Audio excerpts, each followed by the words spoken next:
ดินจะได้เฮือนโอ้โดยเดี๋ยวแป๊บนึงเด้อมีไผ่มีเฮือนพร้อมมีดินมีน้ำมีไฟอยู่เลยนะพร้อมอยู่พร้อมอยู่พร้อมเฮือนเลยมีอันใบตะดินพร้อมใบตะดินขอบท้องเลยนี่ขี่ไปใกล้ๆนี่เฮือนจะบ่ดินอันพ่อคอยนี่จะขายเฮือนใหม่เฮือนดินเป็นดินโอ้โดยเฮือนอันทั้งหน้าน่ะก็จะขายกันตัวนะคะอยากเจ้าขายดินเขาจ่าแต่หึงเลยโอ้ยันว่าเพิ่นอยากซอยเรือนะ250,000แม่นเลยโอ้ดินกว้างจักเม็ดคูณจักเม็ดก็กว้างนะ30คูณอัน10ปลายเม็ดนี่แหละนะมันมีใบตะดินข้างนี้เอ้าดินมันต้องมีใบตะดินแล้วเนาะนี่ใกล้ๆยันว่าเพิ่นอยากอยู่แถวนี้นะอ๋อโดยคอยก็จะขายแล้วขอละเจ้าบอกว่าให้เราไปถามเบิ่งดินเบิ่งดอนที่เราอยากได้นะกะเพิ่นมาเจ้าขายว่าอยากช่วยเหลือนั่นนี่บ่กะยังบ่ว่าฮอดพุ่นเพียงเนาะกะทางเฮาก็ยังบ่ทันมีงบมีเงิบนะโอ้พี่น้องเอ้ยเพิ่นเห็นครอบครัวนี่เพิ่นบ่มีบ่อยู่บนเช้าแล้วเห็นทั้งหมดทำมาช่วยเหลือนะบางเทื่อมันจังบ่ได้เฮ็ดเฮือนเฮ็ดชานใหม่เด้ชื่อแต่2.5แล้วก็แล้วเลยหั่นนะเมื่อเบิ่งก่อนว่ามันเป็นจังได๋ดิมันชม2.5อยู่บ่เนาะแม่เงินพร้อมไผเตยเสียอยู่กับว่าเนาะหากถามเราเป็นเฮือนดินเหรอลืม3มาจากเสาลืมพอดีได้ให้พี่เพิ่นรุ่นเลยว่าเป็นเฮือนแบบใดพี่น้องเอ้ยรอรุ่นเบิ่งเด้อเนาะมันสิเป็นเฮือนแนวใดเป็นแนวใดเนาะพี่น้องเนาะกลับไปเบิ่งนำกันพี่น้องเอ้ยอีหยังมาให้นะบ่าวโอ้อีหยังก็กับบ่ตูนโอ้ให้บ่ตูนซะนะบ่าวบ่ฮู้จักแนวเฮ็ดเอาสั่นเอาขึ้นนี่บ่ตูนร้านน้ำให้นี่โอ้ยได้หลายล่ะโดยเดี๋ยวแบ่งกันนั่นแหละเนาะบ่เอาแต่เพิ่นเอาให้เลยพี่น้องได้น้ำใจเพิ่นขอบใจหลายๆผักบุ้งผักกันจองนี่มากินตำนะโดยตำแซ่บตำหูมาหิ้งบอนในเดียวเนาะขอบใจด้วยนางเด้อขอบใจหลายๆเด้อบ่ได้รับเมื่อเอากับแบ่งสู้กันกินจักสิแบ่งจักเฮ็ดได้กินทั้งแม่ทั้งหยังนั่นแหละเพิ่นจะกินตำกินหยังโดยปิ้งป่นนี่บ่มันแซ่บแท้ๆเราใส่ป่นใส่กับปลากับหยังนี่บ่มีปลาทูเนาะป่นใส่ปลาทูเนาะครับพี่น้องปอกกินดิบนี่ไปมักนี่ได้บ่ดิบกับบ่คันคอบ่แล้วแต่ผู้มัก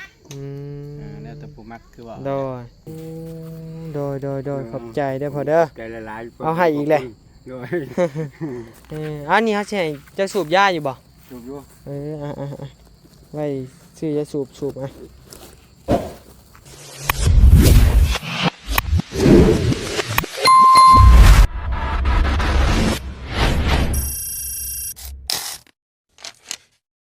โอ้อีหยังเกาะเอาว่าอยากได้ดินอยากได้เฮือนโอ้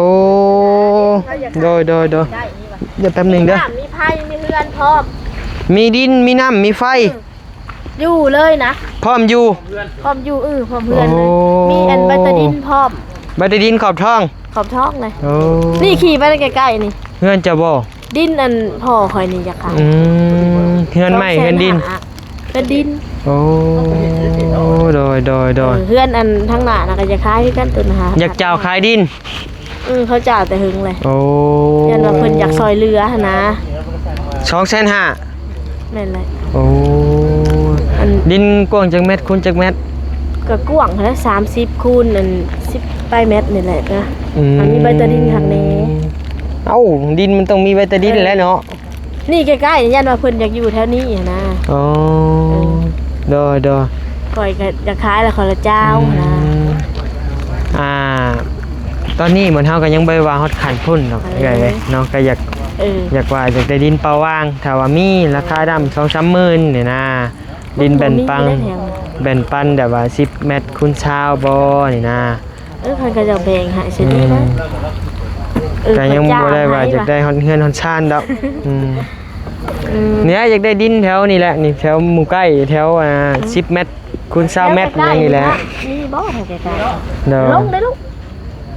ก็จะได้ก็จังว่ากันตื้มเด้อเด้อถ้าว่าจังได้เฮาสิเข้าไปเบิ่งเด้อ นี่นะใกล้ๆนี่ขี่ไปใกล้ อืม ๆใกล้ๆกับเพื่อนเรานี่แล้ววิทย์ป่าไปนี่ก็ฮอด อืม ที่พักกันนี้ มันมีหนังสือข้างแน่มันทาวอนแน่ว่ะ โดย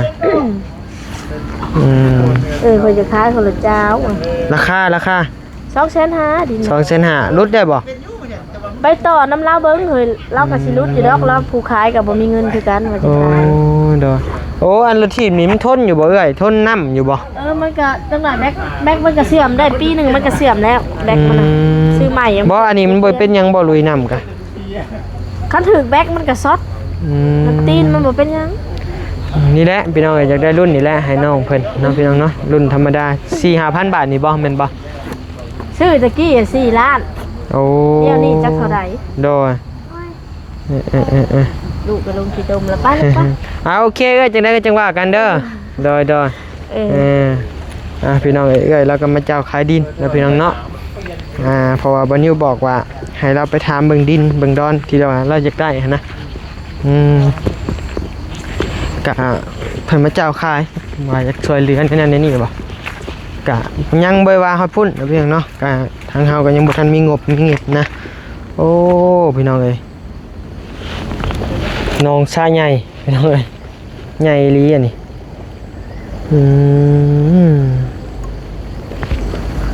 ครั้งนี้เนาะใหญ่ครั้งนี้อันนี้พี่น้อง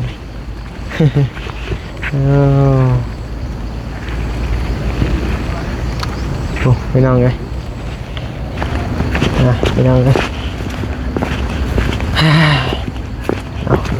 รถบัสเซนพี่น้องเลยโอ้แตกเลย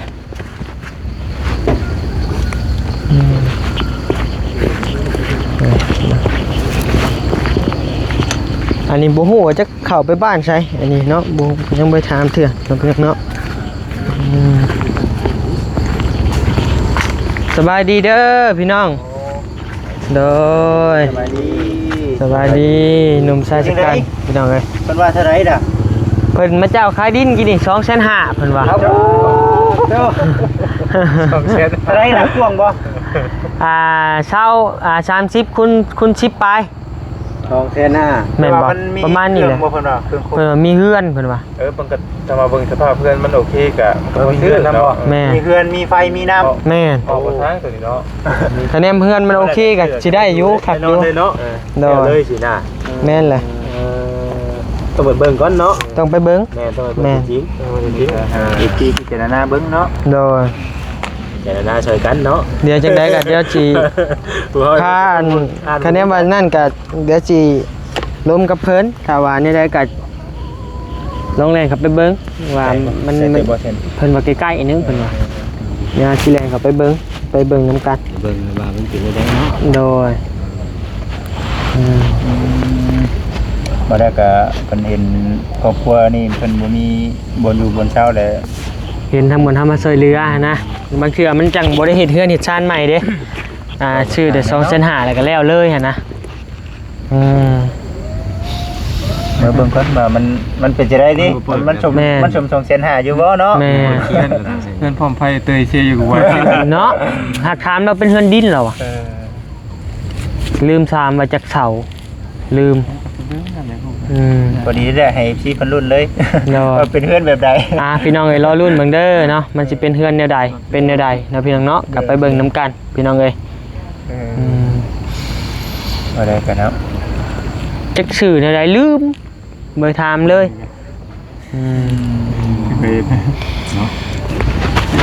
บ่จิตคือว่าได้ยินว่าสร้างช่องใหม่บ่ ช่องมึงดู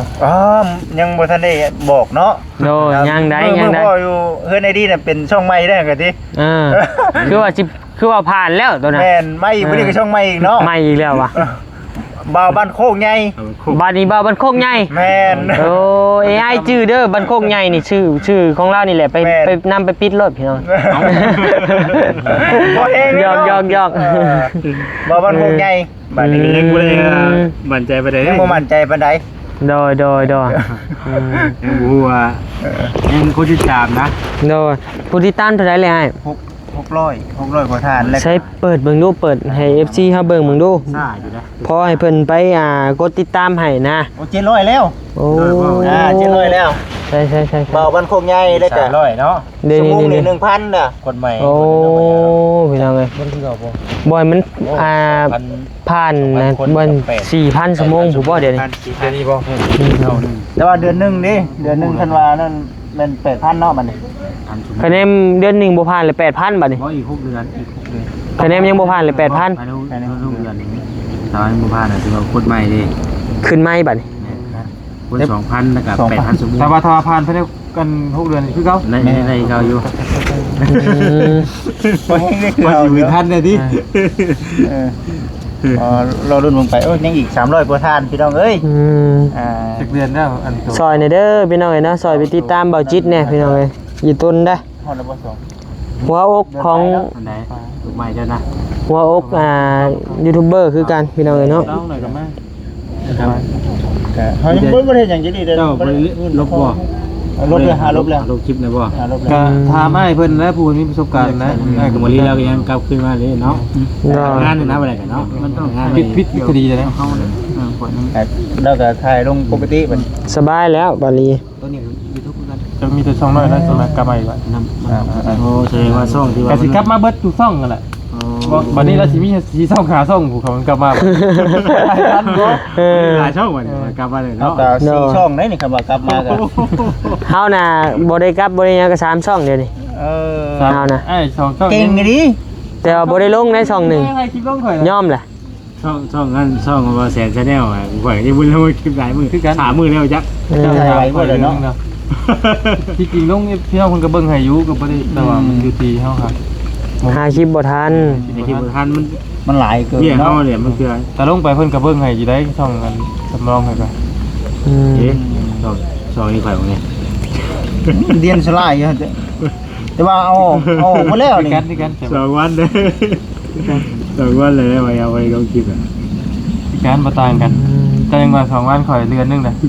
เดือนนึงก็ มันคือมันกะคือว่ามันบ่ว่านั่นนะ ฝากในเด้อพี่น้องเด้อฝากเขาตามมาบันโคกใหญ่แน่พี่น้องเอ้ย ซอยกันแน่พี่น้องเนาะ บางคนเพิ่นก็เบิ่งอยู่ได้อันน่ะวันนี้เว้ย โดย เบิ่งอยู่แต่ว่าเพิ่นบ่จักได้ว่ามันเป็นช่องใหม่ โดย เคยเห็นอยู่เพิ่นก็ติดตามเบิ่งคลิปเหมือนกันนะ อื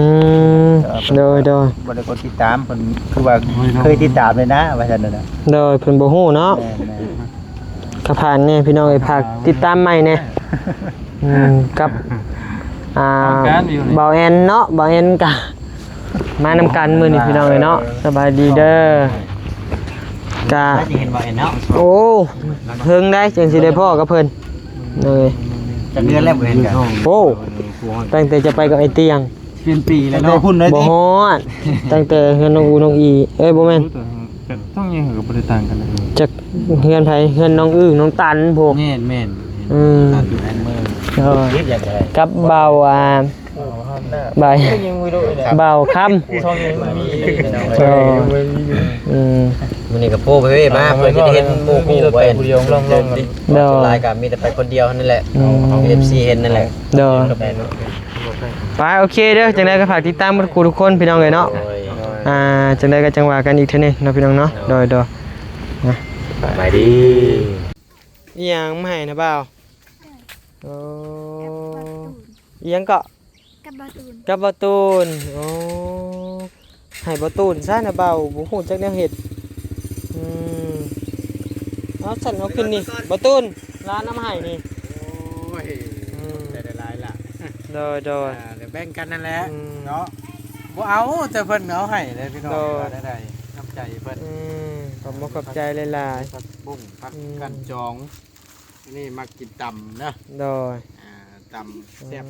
ตำหูมาหิ้งบอนในเดียวเนาะ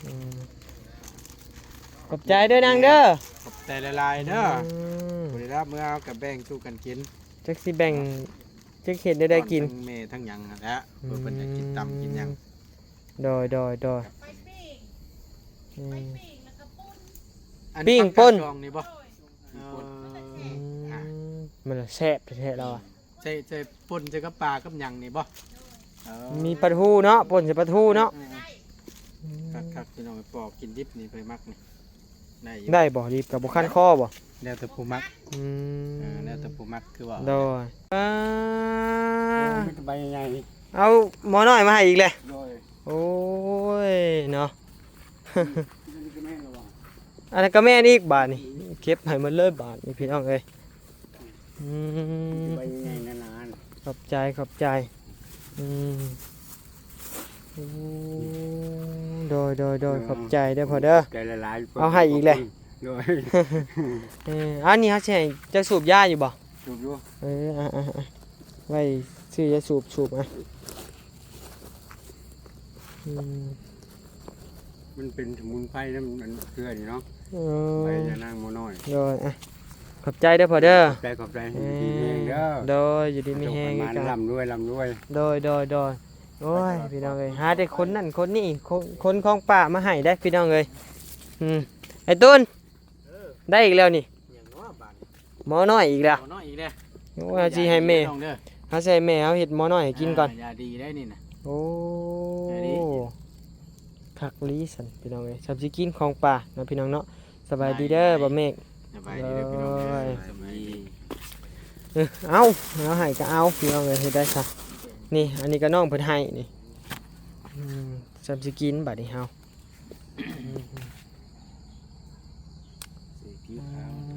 สามสีเอาของป่าเนาะพี่น้องเนาะ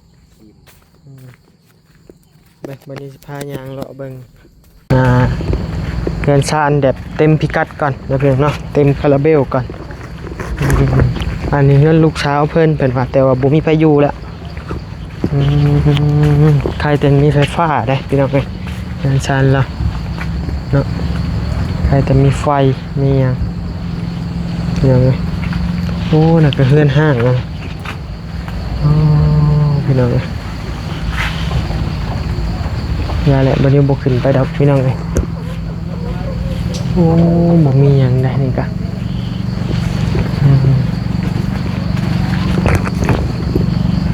ย่านงูเงี้ยวเขี้ยวกระป้อมแล้วพี่น้องไอ้แถวนี้เนาะยันถึงงูได้อย่างไปอย่างมางูเขียวเลื่อยมาใส่ใต้เลยห้องโกกไปเลยได้นี่พี่น้องเอ้ย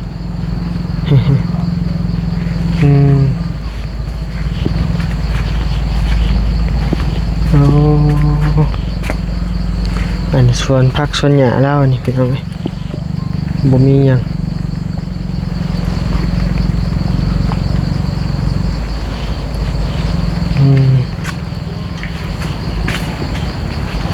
โอ้น้ำสางบ่อนี่เบิ่งโอ้น้ำสางอันนี้เดี๋ยวเลยน้ำสางอันบ่ถ่ายลายยันมันผิดกฎเพิ่นพี่น้องเลย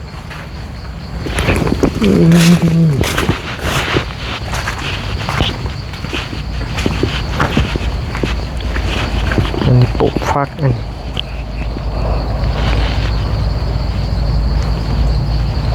หญ้าตี้อันนี้ผักบ้งอันนี้อันหญ้า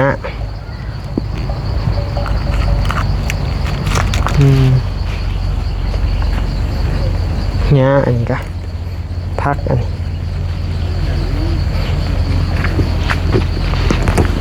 โอ้โหอย่าพี่น้องเอ้ยอันนี้คือเฮือนห้าง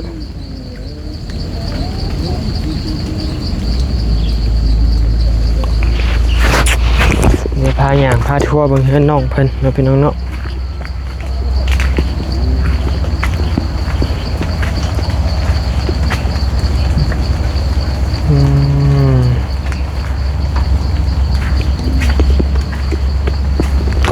เราอยู่ได้จากปีเลยเด้เนาะพี่น้องเนาะอันเรื่องชาญลานแป้นแล้วนี่นะ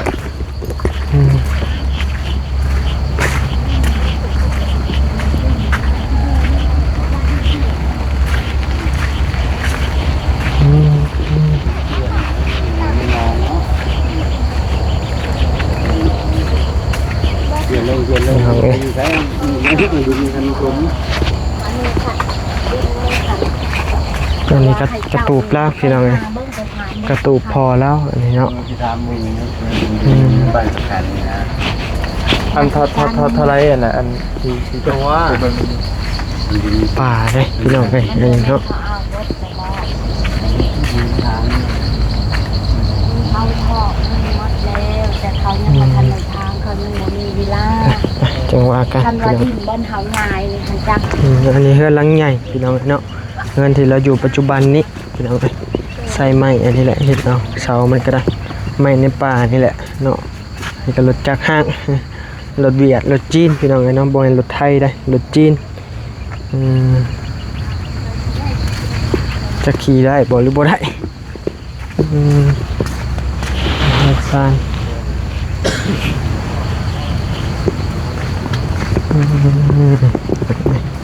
นี่แหละเนาะคนอยู่ในป่าในดอนพี่น้องเลยมีแต่ยุ่งนะยุ่งหลายยุ่งหลายแห้งพี่น้องเลยไปพี่น้องเลยเนาะจากนั้นก็จังว่ากันเนาะพี่น้องเนาะสำหรับคลิปนี้บันนี้ก็สิขอโต้ลำลาก่อนเนาะพี่น้องเนาะพบกันใหม่เด้อพี่น้องเด้อเนาะในคลิปหน้าสำหรับคลิปนี้ลาไปกันแล้วสบายดีบ๊ายบาย